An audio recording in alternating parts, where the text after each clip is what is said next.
Sorry about that. We'll start the class right now.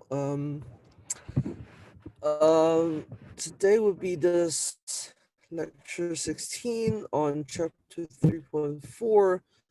Let's do a little bit review of what we did on last chapter, 3.3. So last time we um uh explored how to find a local minimum or local maximum for a function from Rn to R, a real value function. All right. So first we have the first derivative test. All right. If the point is a local extremum, then it must follow that the first derivative is 0. All right. But the thing is, the first derivative is not quite enough, right? Because after we find the critical point that the first derivative is 0, we still need to figure out whether or not it's minimum or maximum. Sometimes it is neither of the cases, right? So we induce a second derivative test. All right, we introduce what is the Hessian, and then we determine whether or not Hessian is positive definite or a negative definite. All right, if it is a positive definite, that is a local minimum. If it is a negative definite, that local maximum. All right, if it's neither of the cases, it will be a saddle point. All right. If the Hessian is 0, then the second derivative tests fail, and we have to have another one, or maybe we have to graph, or maybe we have to do something else. Okay. So this is the case when we don't have any constraint on the domain. All right, the domain can be any point from Rn, and sometimes is not practical. All right, in some situations we will have some constraint on our domain. All right, for example, we only want to look at the region that x squared plus y squared is equal to 1, for example, in R2. That is the case when we have a unit circle as our domain, right? So we want to find the extremum, hopefully, on this domain. Uh, so for example, we want to find the value, the maximum or minimum value when we only look at xy from x squared plus y squared equals to 1. So in that case, all right, if we follow our procedure, we end up with the points outside of this constraint, and that is not helpful. All right. So in this case, we introduce what is it called the Lagrange multiplier. Okay. So so in this case, we have two functions, f and g. F is the function that we are trying to find the min or max on, okay? And the G is the one that introduced the constraint, all right? The constraint is the level set S such that the G has the fixed value. So basically S is the level set of G at value C, okay? So if the point is at the level set, okay, assume the gradient, sorry, of G at x0 is not 0, then the function f restricted to S will have the minimum or maximum on S. Then we have the following equation. So again, if x0 is a local min or max, when it's restricted to the constraint S, then the following equations will hold. So this is kind of like the first derivative test. If we have max or min, then we have the following equation. It doesn't have the other way around. If this is hold, we might have min or max, but sometimes we end up with nothing. We have saddle point sometimes. Okay.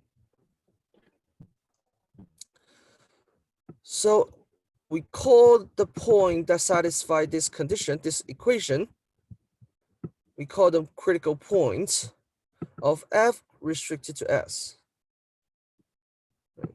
Because of the constraint. Right? And we call this lambda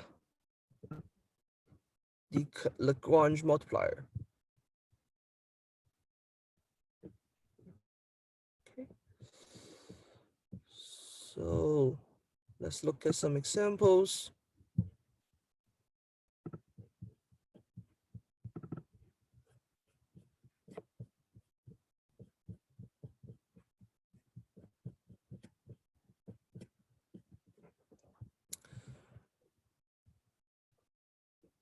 All right. So in this case, all right, for example 1, f is a function r from R2 to R that evaluate x squared plus y squared. And the constraint is that the line incline at 45 degrees and pass through -1, 0. So it's this line.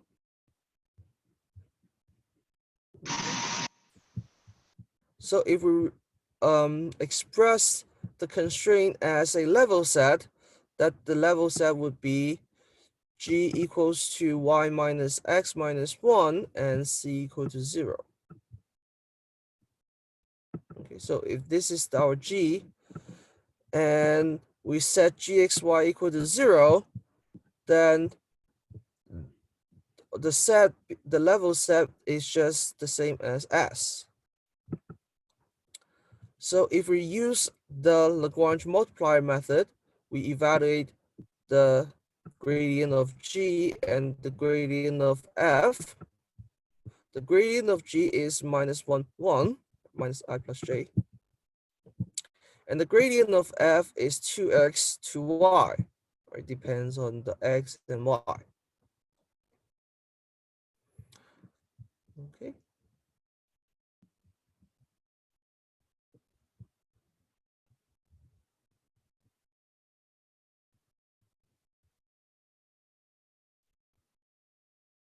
That's a little fast for me, Professor. I don't know about, maybe you want to take a vote from the other people, but don't want to waste anybody's time if everybody got that. So let me go a little bit slower.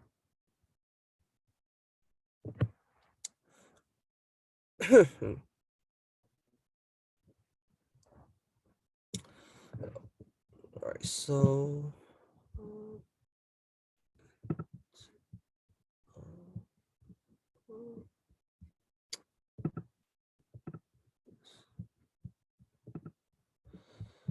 so in this case, we have f of xy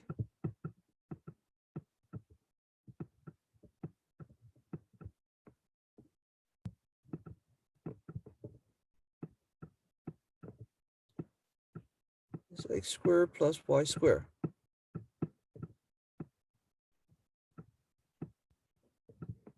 So we can find the gradient. Remember, gradient is partial x, partial y.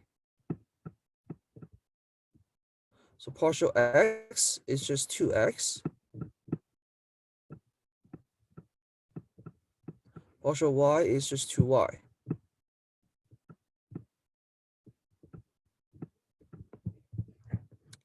The constraint is this line pass through -1, 0 and have 45 degrees incline. So basically the slope is 1. So the g of xy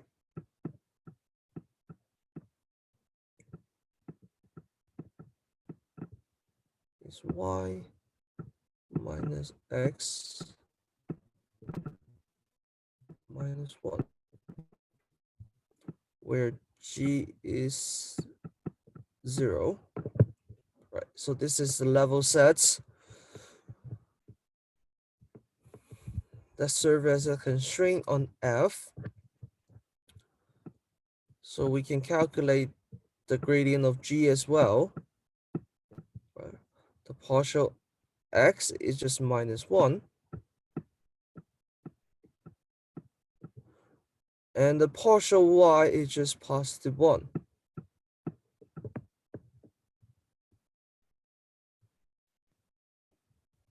Okay. So we want to find such such x and y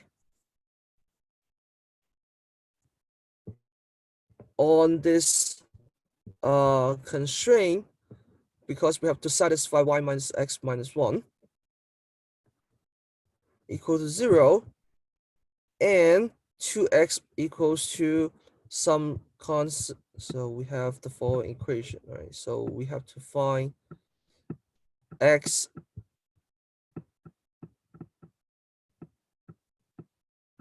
and y and lambda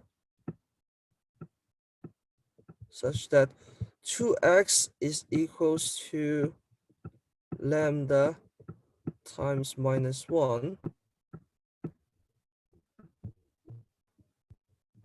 2y is equal to lambda times 1, and also y minus x minus 1 equals to 0. So basically we have to solve this three variable equation.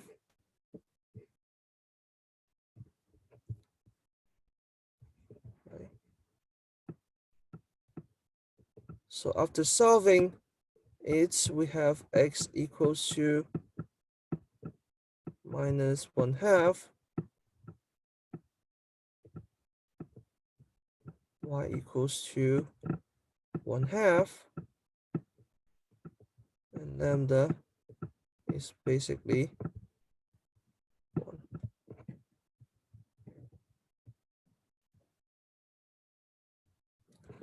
There are many ways of solving it. One of the method would be use the substitution. All right, so you substitute y equals to x plus 1 here to here. No problem about that. So that would be 2x plus 2 equals to lambda, and then you do elimination on x, and then you can find the lambda. After finding the lambda, you plug in to solve the x and to solve the y. Okay.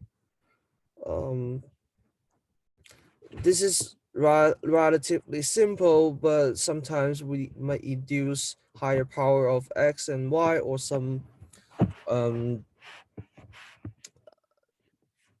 other types of function on x and y as well, and that would become a little bit complicated.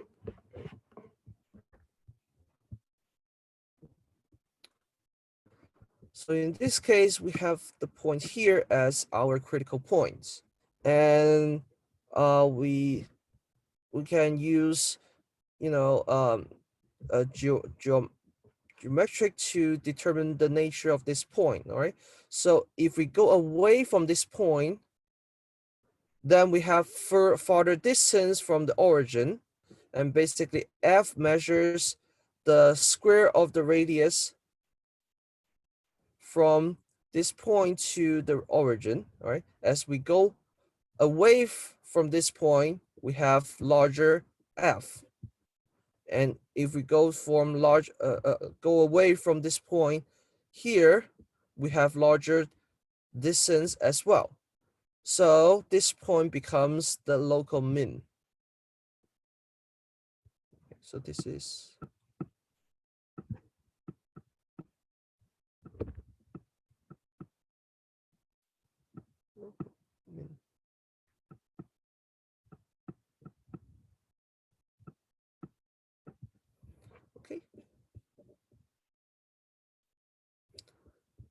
Any questions so far for this example?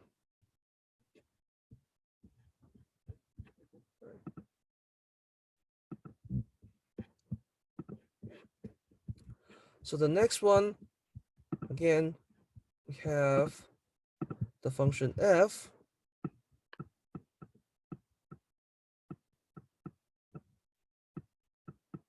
is x squared minus y squared.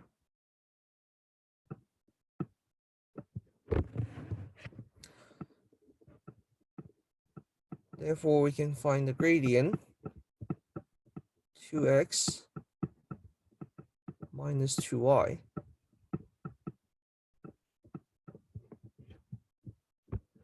And in this case, our gradient will be the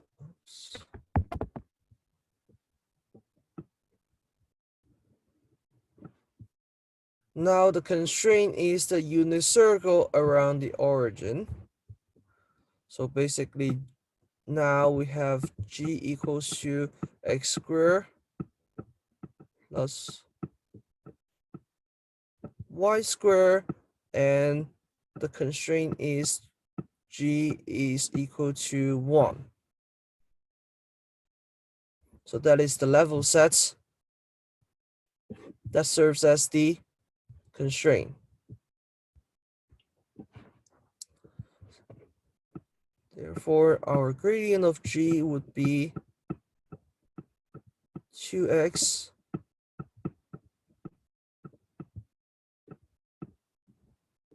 to y. Okay. So now use our Lagrange multiplier method. Right? We know that 2x is equal to some lambda times 2x.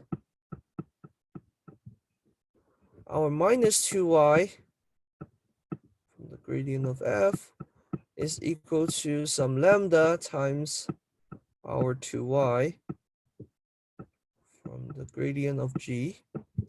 And finally, we have the constraint x squared plus y squared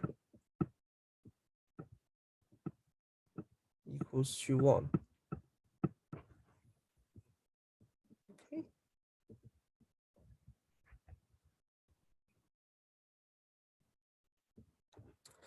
And we have to solve this. I guess the easier way would be eliminate the lambda first.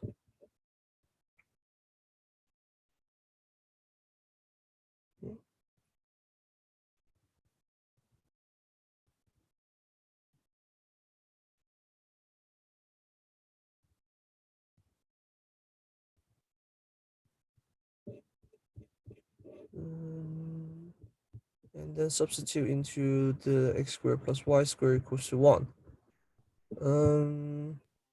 Does it say 2x is equal to lambda times 2x on the first line of the first equation there in that system? Yeah, so because gradient So of f lambda must be equals 1, to right? lambda times the gradient of g. Okay. So lambda equals 1. Assuming x is not equal to 0. Ah, Right. So in this case, we have a couple cases, all right? So if x equal to 0, then we can cancel on here, but we can cancel on y. So we have lambda equals to minus 1, and y equals to positive or minus 1. So that is the case here. However, if x is not equal to 0, but y is equal to 0,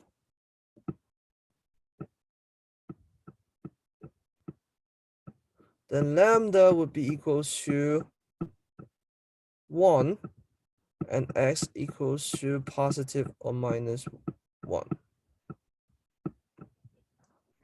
If neither of the x or y is 0, then we don't have any solution because lambda would be 1 here, and lambda would be -1 here. So these two are the only cases that satisfy these three equations.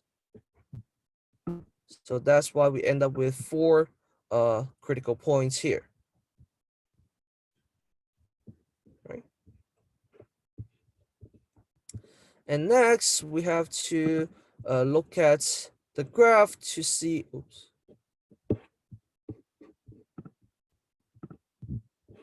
Look at the graph to see whether or not we have the min or max or neither of them, okay? So if we draw the level sets of F, right, we can find out that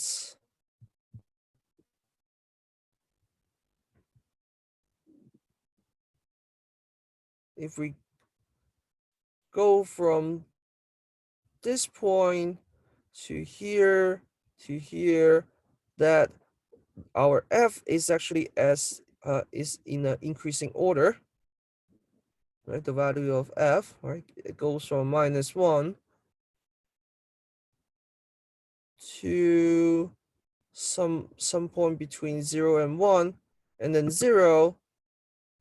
I'm sorry, this is some point between -1 and 0, and then 0, some point between 1 and 0, and finally reach out to 1. Okay. Then it decreases to 0, and then go back to -1. So if this is going increase here and going increase here, then this would be the local min, same thing as here, and this two would be the local max. And no way to do that using Hessian to instead of looking at the picture? There will be a way of looking at the Hessian. There will be the criterion for the second derivative test for a constrained domain, and then we'll get there later, right?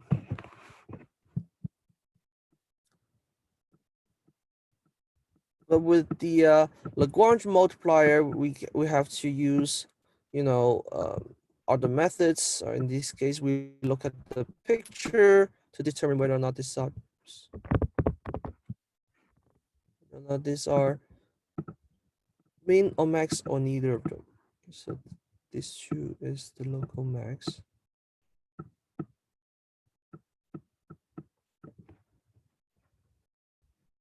All right.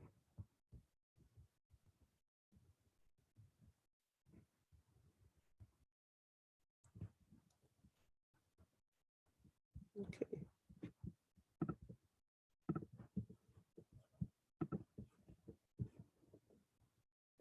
So let's go back to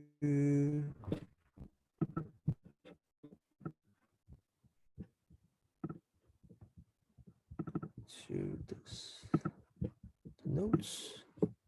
Right.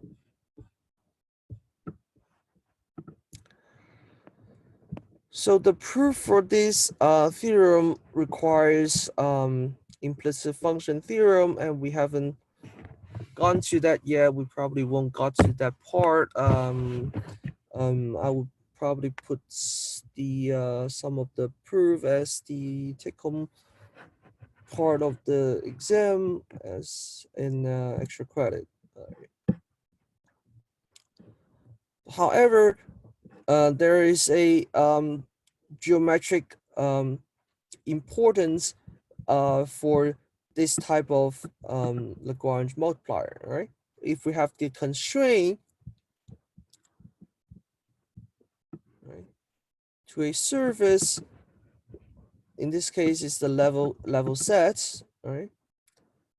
Then if the x naught is actually the extremum on F that is constrained to the surface S, then the gradient of F at this point is actually perpendicular to the surface, meaning that if we have any path on this surface that passed through this point x naught, and we look at the tangent vector of this path at this point, then this tangent vector is always perpendicular to this gradient vector. Okay, so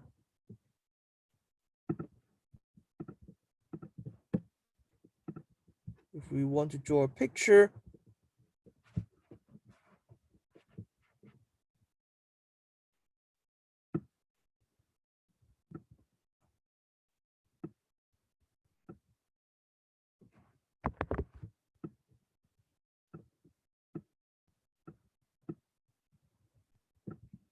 right? If this is the constraint S,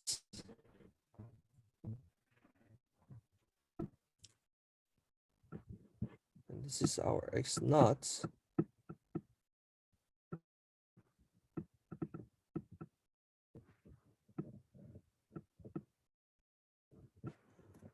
then the gradient vector is always normal to this vector.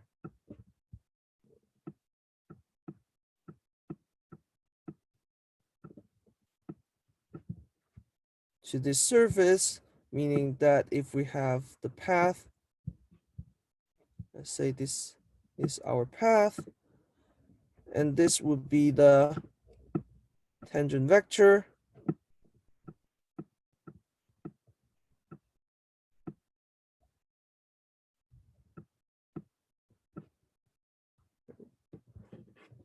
and then this tangent vector is always perpendicular to the gradient vector. Okay, why is that the case, right? Because if we have this path on the surface, right, we can parameterize this path as c of t, right? And since it passed through the point x naught, and then we just make the c0 to be x naught. Okay, because we have the constraint that the constraint surface S is the level set of G.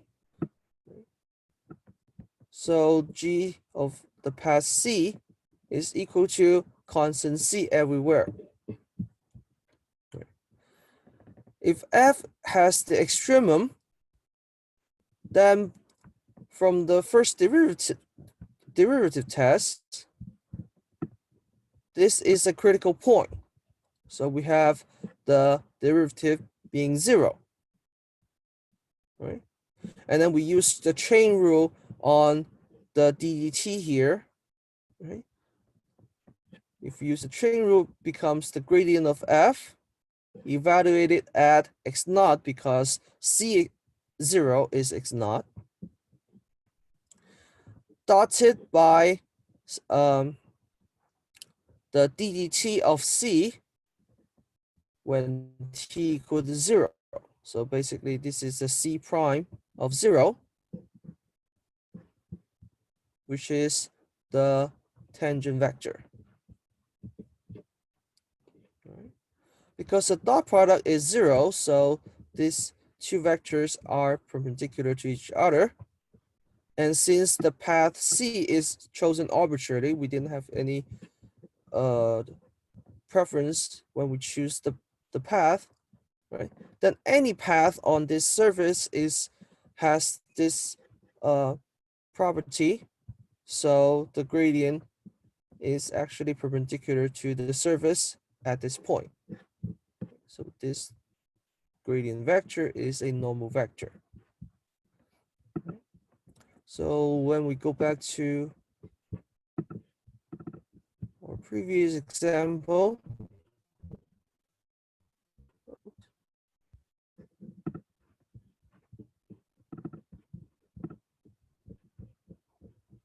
so for example, in example 1 here, if this is the constraint, it has the 45-degree angle slope, then the normal vector would be the vector here. Okay. So we want to find the gradient vector such that the vector has the direction minus 1, 1. Right? So at this point, the tangent vector, the gradient is here. Here is here. And we only, when we reach the points at this line L, that we have the gradient vector in this direction.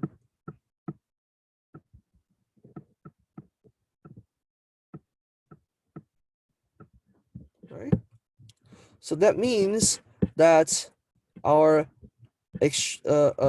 constrained critical points line onto this line L, and we find the intersection of L and S, and we find out that this point is the critical point.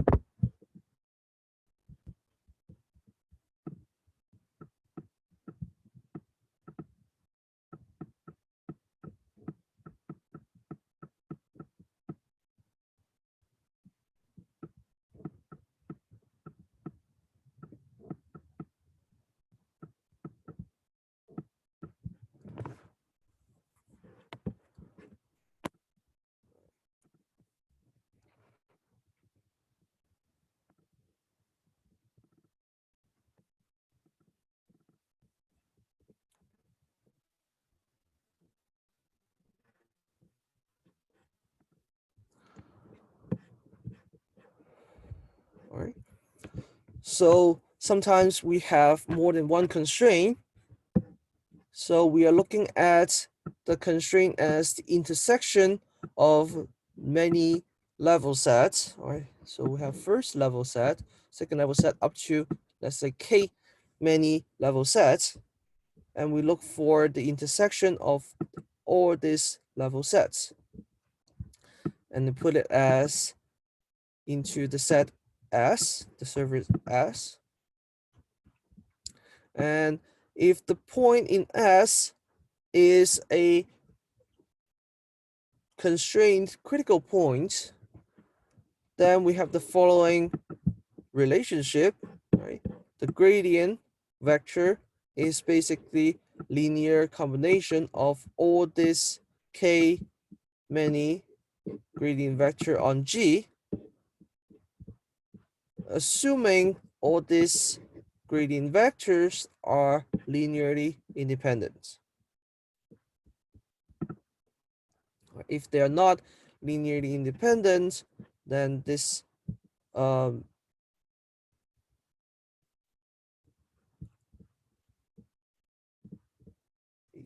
equation can be reduced to fewer gradient vector because one vector is linear dependent on the other one, and then we can represent them as the linear combination of the others, and we just drop out that gradient vector.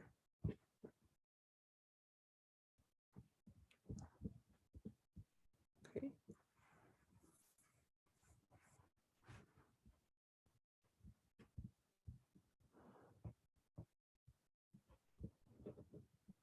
All right. So next we look for how we can apply this theorem, Lagrange multiplier theorem, on economics. Okay. So if we look at the outputs of a company or a nation as a quantitative as a quantity Q, and the Q depends on the capital investment and the labor, right? Basically, how much money we put in, the equipment, etc., and how many people, employees are working for the company, right? So we have two constant, small a and big A, right? And the output is equals to some powers of K and some power of L. This is called the Cobb-Douglas production function, right? So suppose the the the unit price for capital is P, or for example, for the equipment, it costs like $1,000 per equipment, and the cost of labor is W. So for example, the wages is $30 per hour for the employees working there averagely, right? So if you only have so much money to invest on this company, right, and you want to maximize your output, or you basically you want to maximize how much things you can produce, how much values you can produce, all right, per your investment M. Right? So this is the constraint, right? Of course, the more money you put in, the more outputs you can have. Just a second question. Yes. What's the difference between M and L? Because L is an investment and M is the investment. No, no, no. Oh no, L is labor, right? L is L is labor. K is, labor. sorry, K is the investment. So the difference between K and L and M. No, no, K is the capital investment. So basically, is how many equipment, right? So this is economic terms, right? Oh, So okay, got basically, it, got it, got it. Okay, fine, no all problem. right. So how much investment, a capital investment. So basically, it can represent Machines and that kind of thing. right, machines, equipment, or intangible assets that the company may have, and the L is represent the quantity of the labor. Okay, so if of course the capital investment costs money, and the labor requires wages, right? So for a given money M, you want to maximize your uh sorry maximize your outputs by locate your money into between capital investment and the labor, right? Of course, the maximum output is realized when you have the maximum amount of money with the constraint. So basically, you want to put all your money in order for you to get the best output, of course. Right. So now we have the following Lagrange multiplier equation. Okay. So that means we have to solve for K, L, and lambda with these three equations. All right. So one way to solve it is by, divided by P here, divided by W here, because P and W won't be zero. For our cases, if they are zero, then this is very easy to solve, right? So assume this P and W is not zero, then you can eliminate the variable lambda, and you have two equations with K and L, and then we can use substitution on K with L or L with K to solve the other one. Okay. So in short, we can solve the K and L as the critical points here. Right? So in order to determine whether or not this is min or max, all right, we have to see the picture. All right, so let me show you the picture.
So this is the example when we have K and L as our domain, and we look for the level set of Q. Right? The level curves of Q are also called isoquants. Right? So it's a special term.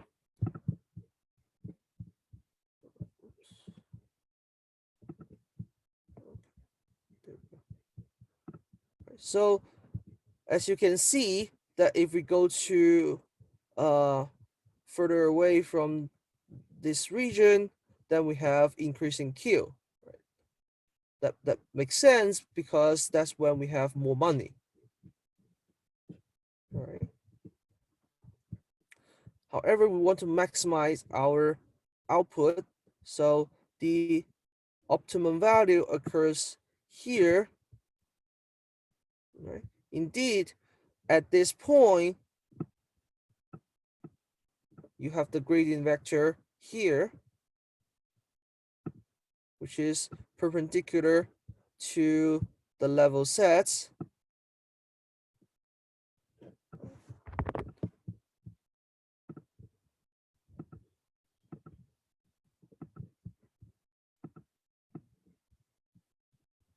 Here.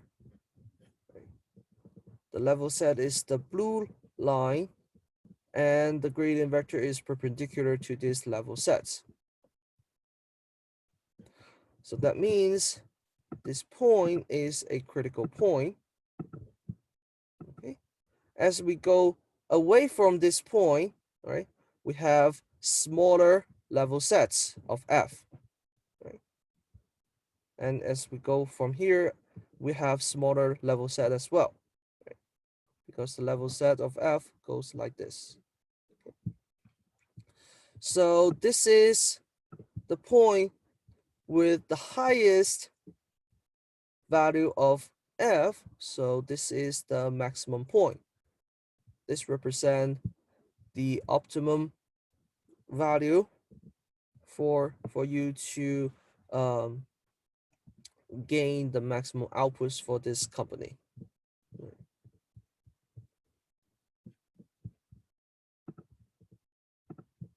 Any questions?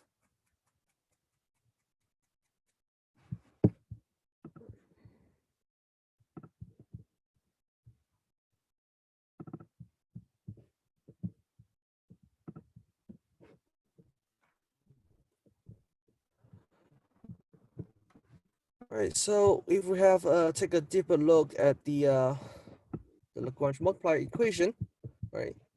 The lambda represents 1 over p times partial q over partial k. And this lambda also represents 1 over w times partial q over partial l. Right? Partial q over partial k basically represents the change on outputs relative to the change of the capital investment, right?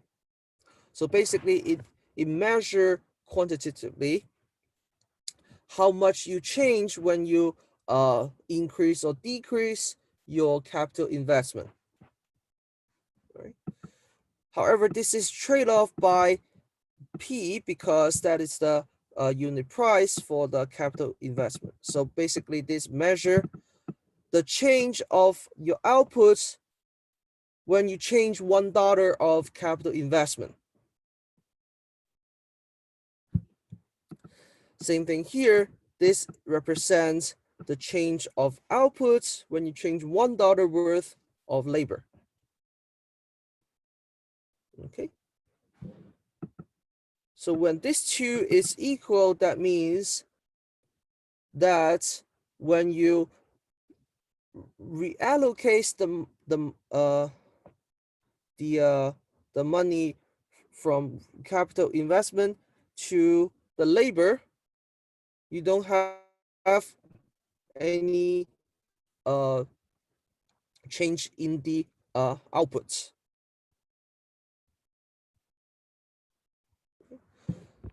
So exchanging labor for capital investment that is worth the same amount of dollar will not result in the change of outputs. You still end up with changing the same amount of outputs. Okay. So this is when the Q has the maximum value, right? Because if we exchange labor for a capital investment, you end up with gaining more outputs, right? Then as your investor, you want to invest more on the labor rather than the capital investment, or the other way around, until you reach the equilibrium point that changing in either way won't make it different. So that's when you reach your maximum value or maximum outputs. Okay.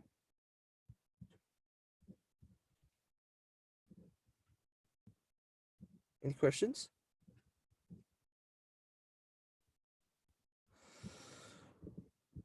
All right. So for the next section, this is for the general case for the Hessian criterion. Is quite um, complicated, and you can skip most of this part.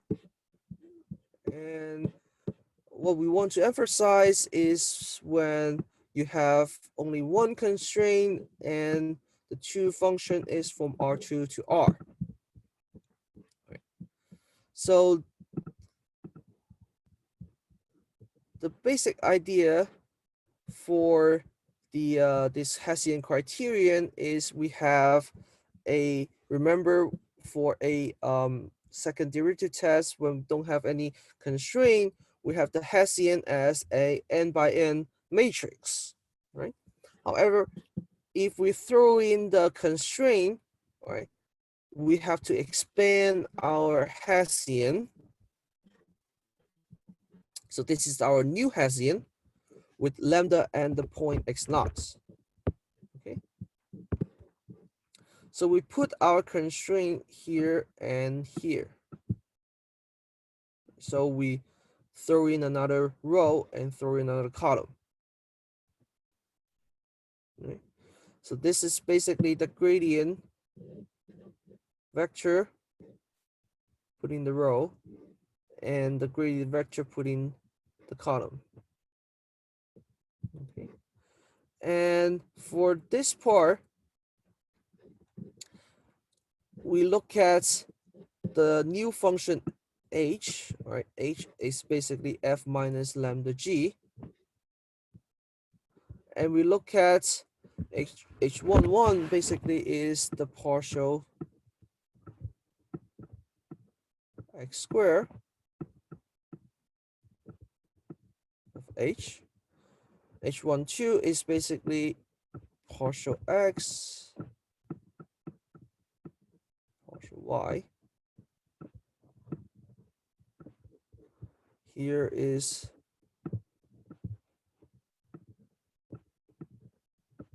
partial y, partial x.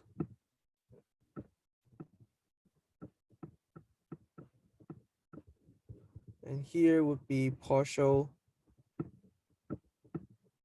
y squared.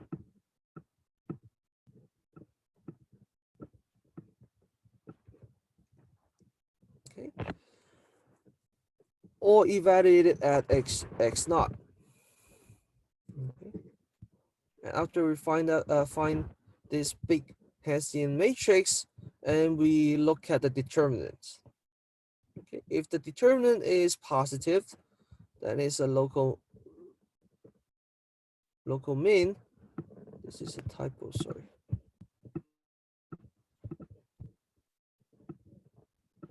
This is local max.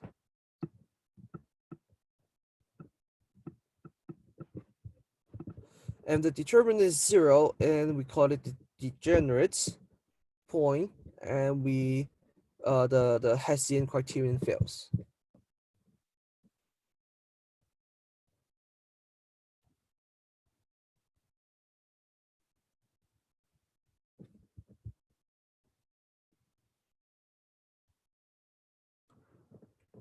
All right. Let's I'll go back to our example to see how we can use this criterion.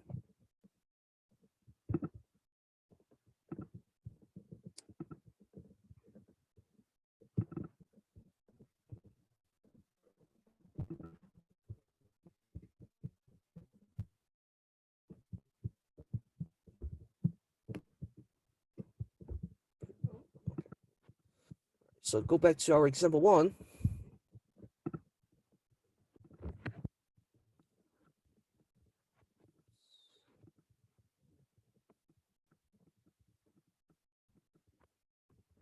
F is x squared plus y squared. And your g here is y minus x minus 1.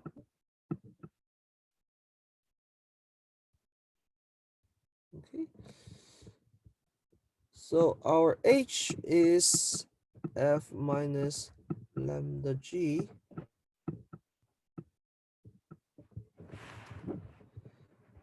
So partial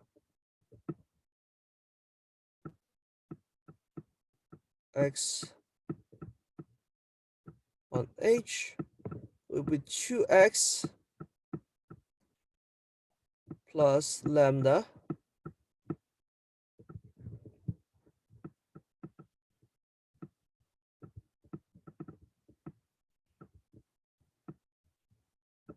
partial y of h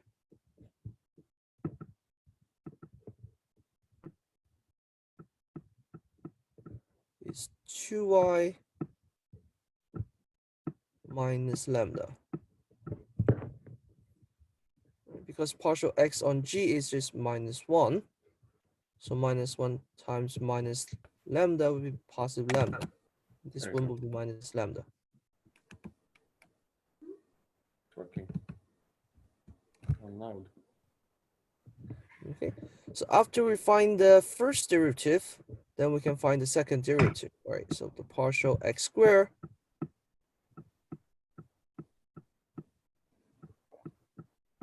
is take the partial on this, basically is 2.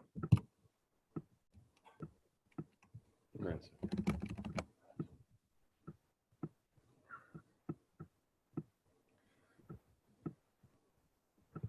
Partial x and y, because there's no y here, the partial becomes 0, vanished.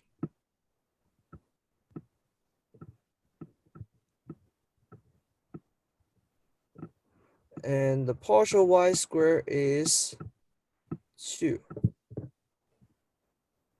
Okay. And we know the gradient of g is minus 1, 1. we have all the elements to complete our Hessian matrix. Right? The Hessian is 0, always 0 here. Jakie kurwa This maski noszą? is the gradient of G in the row column here. So -1, 1. And the No gradient dobra, ale już has mają the te column maski vector też, które. here as well. To co to -1, 1. wygląda? Ale czaisz million masks? Schordowo specjalnie? No, they captured, they found somebody. Okay. By nie chciał sprzedać This później, is nie? the Hessian matrix. These are the feds. Federal Bureaucracy of Investigation. Adam, you have any question?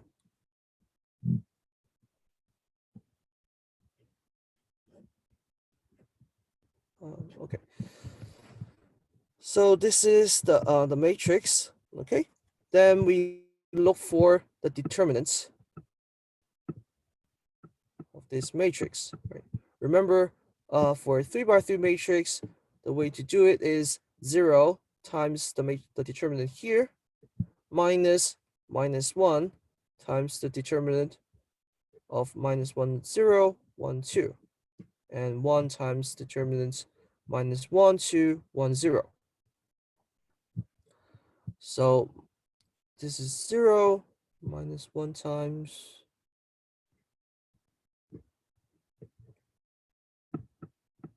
is -2 -2, which is -4. So the determinant is always -4 for all the points inside the constraint. So this is a local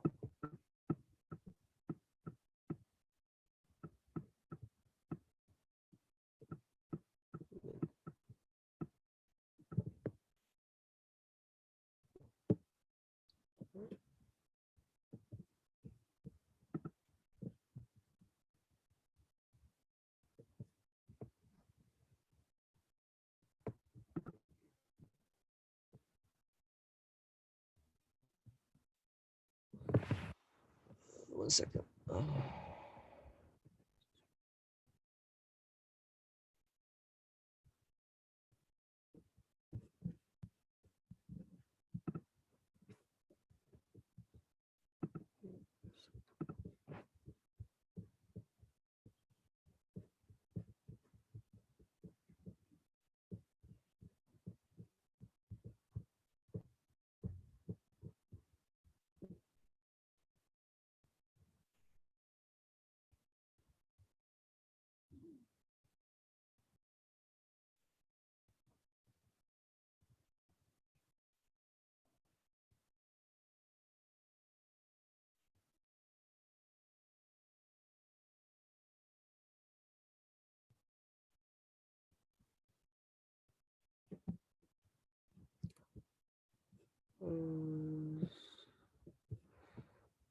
Sorry about that. If we want to, if we go back to our notes.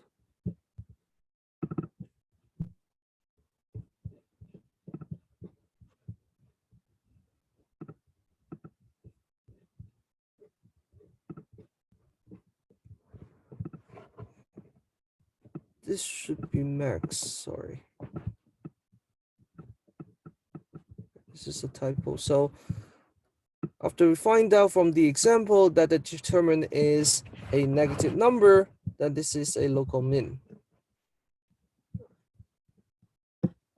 We'll fix this notes and then we'll post it on Blackboard. Okay.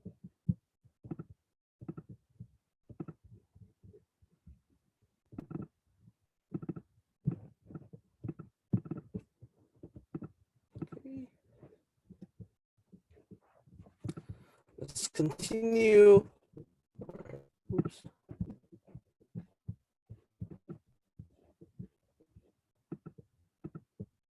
So for the second example, we have f is x squared minus y squared.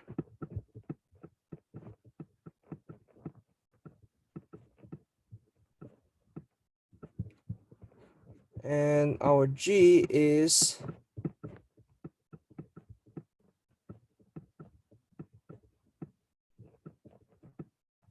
x squared plus y squared, right? So the partial x on G is 2x.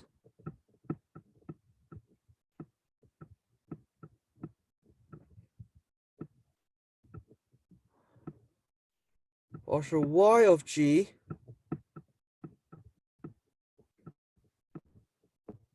is 2y. And now our H is f minus lambda G. So the partial x on H is 2x minus lambda 2x.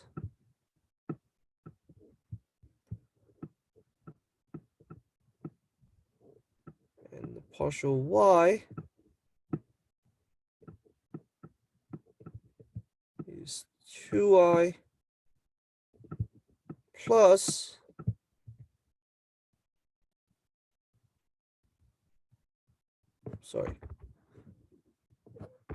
still minus, but it's minus 2y minus lambda 2y.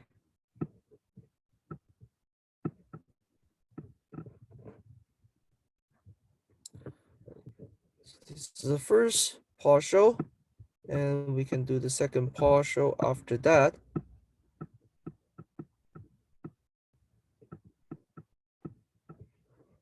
Partial x squared is take another partial of x from here, which is 2 minus 2 lambda.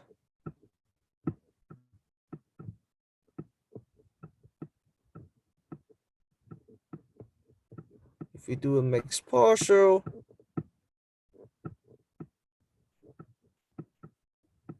there's no y here, nor there is an x here, so we vanish this as 0.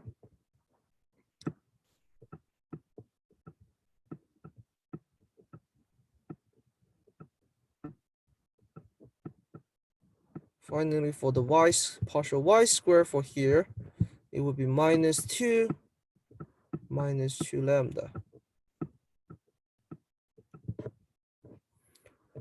So now we have all the elements to complete our Hessian. Hessian reads 0, 2x, 2y.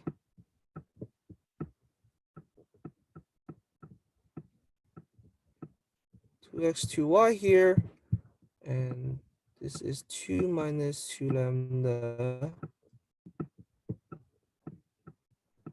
0, 0, and minus 2 minus 2 lambda.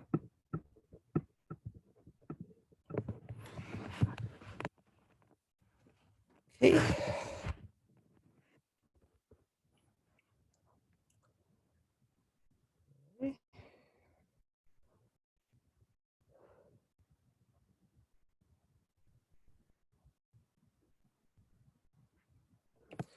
So the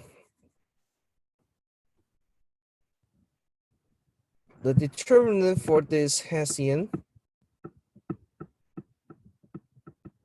is just 0 times this minus this becomes 0.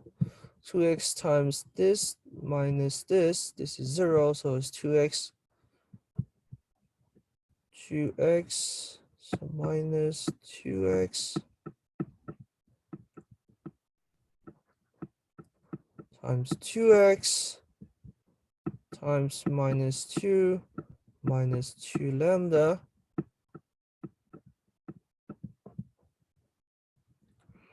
And then plus 2y times this minus this is 0, so minus this.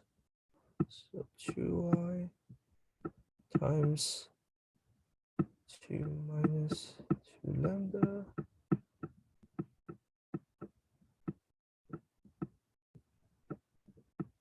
y, there's minus sign. And simplify this, we have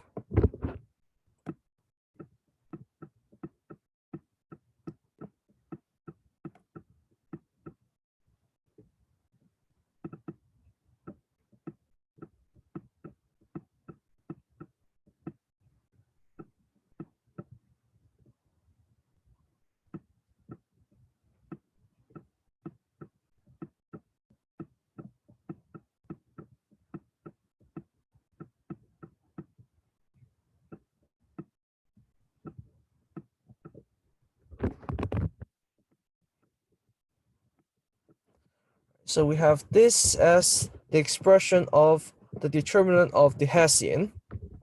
Right? So we want to evaluate this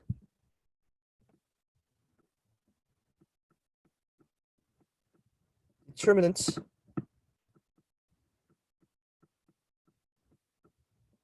not on all the points x and y and lambda, but specifically for the x naught and lambda, we find out for when we use the Lagrange multiplier method. All right, so these are the critical points: 0, -1, then 0, +1, +1, -1, 0. So for this case, when you have 0 and positive or -1, that is when you have the lambda.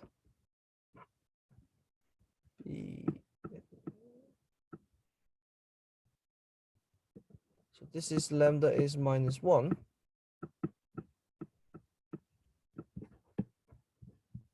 So plug it in. For these 2 points, we have x is 0, so this is 0. Lambda is -1, so this is 2 positive. And 4y squared is always positive. So for these 2 points, the determinant is less than 0. So this is a local.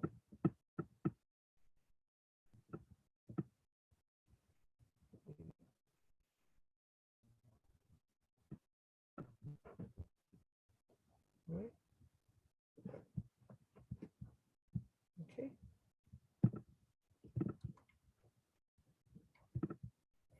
So for these 2 points, right, the lambda is +1.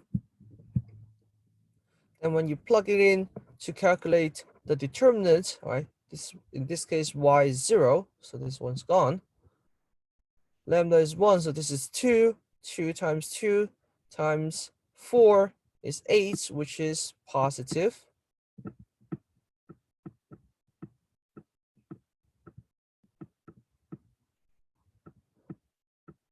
That's why this is a local max.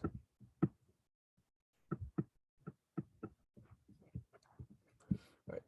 This is consistent with our finding using the method of graph or geometric interpretation.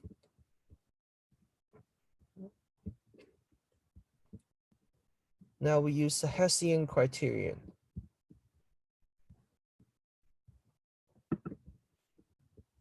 Any questions?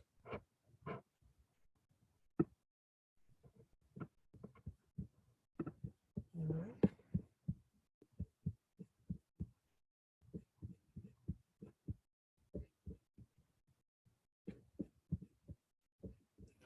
So this is similar to what we did for the Cobb-Douglas production function.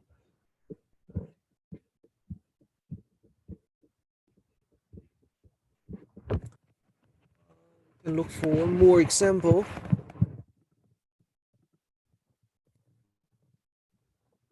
So in this case, this is our f. The constraint is the unit circle.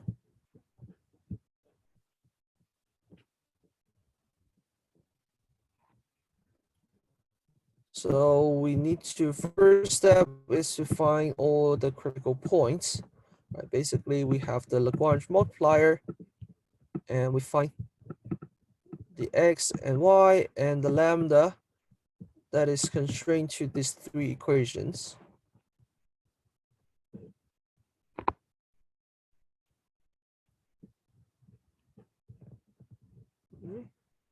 So after solving it, we end up with the following four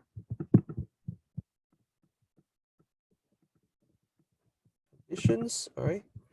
So the first one is when we have lambda equal to 0 and xy equals to radical 2/2. And the second case is here, the point here, and with this lambda. C is the point here with the lambda 0. And finally, D is the point here with this lambda.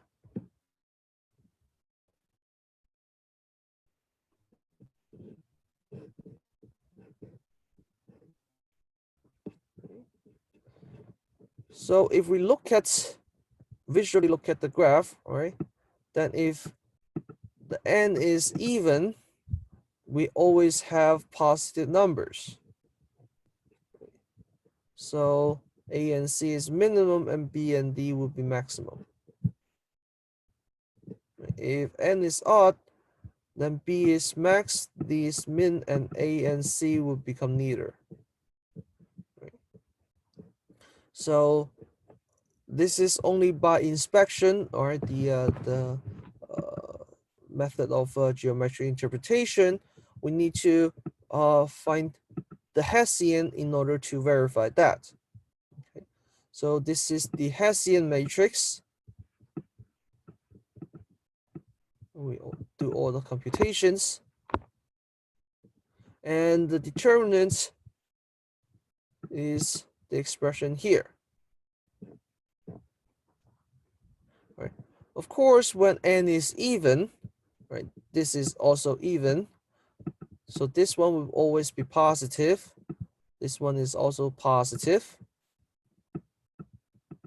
This one will be positive as well. So this whole part is negative. And this part will be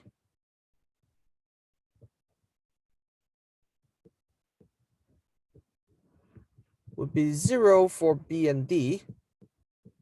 So that's why B and D is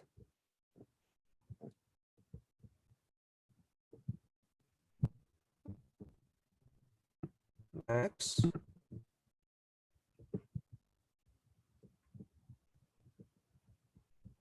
Oh.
Oh, sorry.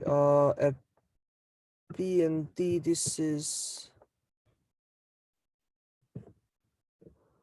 will be 0. All right, yeah. So at B and D, this will be 0. This is always 0 for A and B and C and D. So the Hessian fails at B and D when n is even. And for A and C, right, for A and C, the x and y are the same. So this is positive. And this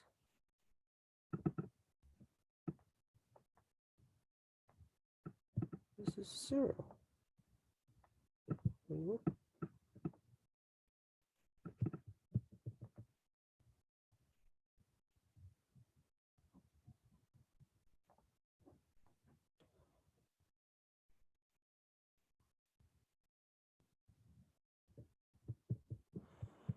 Oh, this is n equals to 2, so this is 1. Sorry, this is 0 power. Right. So this is 1 minus 4 times 2 is minus 8 times 1 minus 8. Right. So for A and C, this one would add up to radical 2, so square is 2.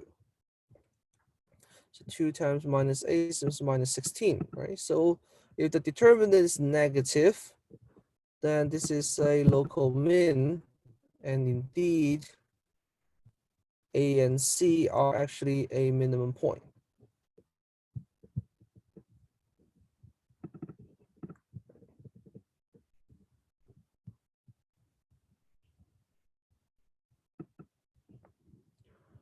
So for any higher power than 3, right, this would be 0. This is always 0.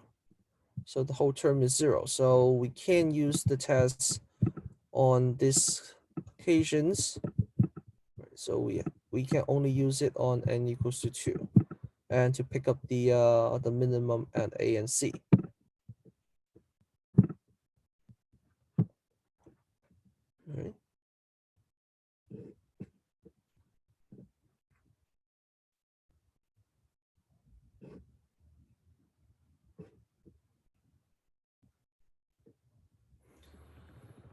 So the book goes on to higher dimensions, which is what we did in the general case. So when we go back to the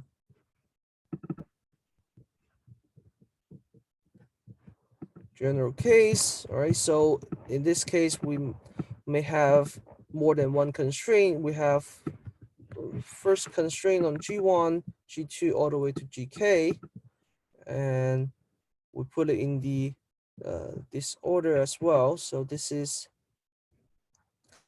so this has n rows and this is k columns.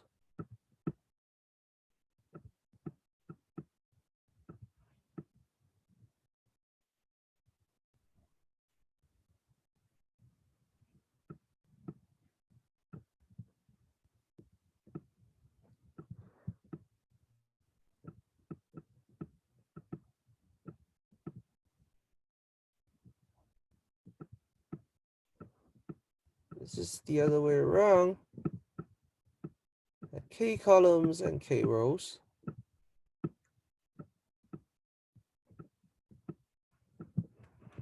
All right. And this is the n by n matrix that involves second derivative. Although in this case, our h function would be f minus lambda 1 times g1, lambda 2 minus g2, all the way to lambda k times gk. And then we take the second partials on this h function and put it here. And the left upper left corner is always 0. So in this case, you have n times k number of zeros. In total, this is k plus n. There are k plus n columns and k plus n rows. So k plus n times k plus n.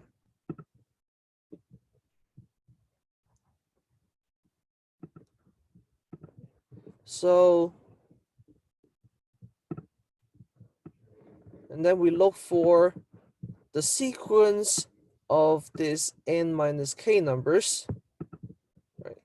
In each case, is the determinant, the d 2k plus 1 is basically the determinant of the principal submatrix of this Hessian, right?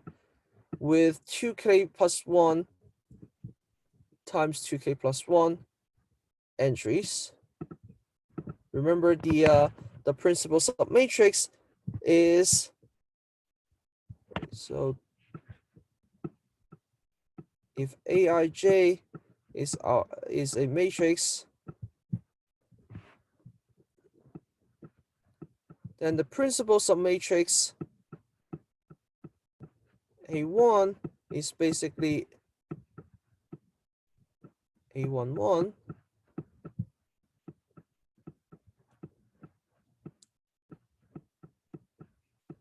A2 is A11, A12, A22, A21, and A22. And A3 would be A11, A12, A13, 11, 21, 22, 23, 31, 32, 33. So basically, the principal submatrix measure the upper left square matrix. Okay. And we start from the principal submatrix on 2k plus 1 all the way add up to k plus n.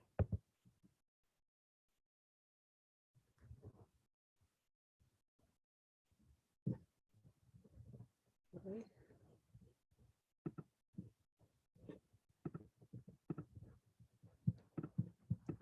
So in this case, we assume the k is less than n, or if we have more than the number of dimension of the constraint, that means one of the gradient vector must be linearly dependent on the other one, and in that case, we just have a collapsed system.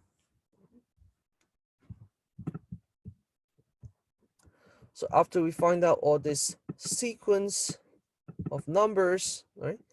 If all this number is entirely positive, all of them are positive, then this is a local min. If the sequence start with the positive, goes to negative, go back to positive, the negative, and so on and so forth, then this is a local max. And if neither of the cases, then it's a saddle point. If the determinant of the Hessian is 0, then it's a degenerate case, and the second derivative test fails. Okay.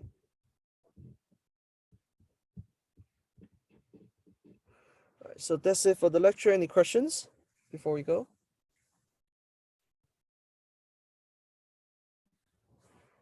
I will post this. By the way, I have the recording for this lecture, and I will post it on the Blackboard soon after. Okay. See you guys.